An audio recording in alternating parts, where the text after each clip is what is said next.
भारत के नगरी हो, भारत के नगरी हो, अब भारत के नगरी।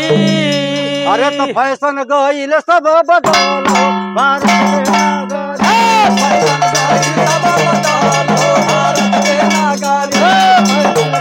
सब बदल, भारत के नगरी हो अब भारत के नगरी, हो अब भारत के नगरी। फैशन गईल अब बदलो, भारत के नगरी। फैशन गईल अब बदलो, भारत के नगरी।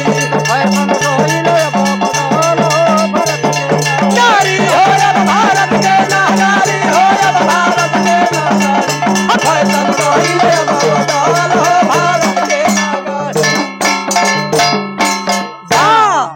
तब पहले का बुढ़ावा पिया तमाकू आ घर घर राखो हुक्का। अरे पहले का बुढ़ावा पिया पिया तमाकू आ घर घर राखो हुक्का। अब के नवा पियला वाह।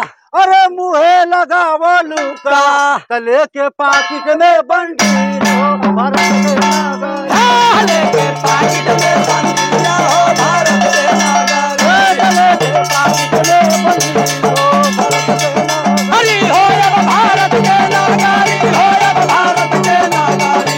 लेके पाकिट में बंदिया हो भारत के नगरी।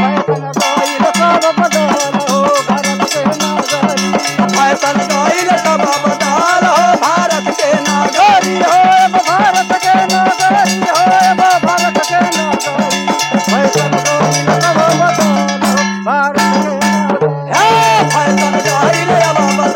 भारत के नगरी।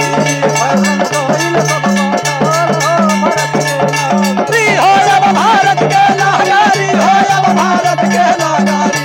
फैशन गईल अब बदल हो भारत के नगरी।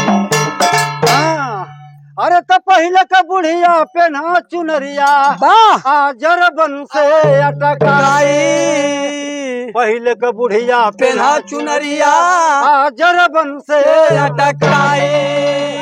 आयब कन वही घघरी पेना अरे फुफुती चलो चकराई राई। नीचे बिल्कुल बाखुला भारत के नगर नीचे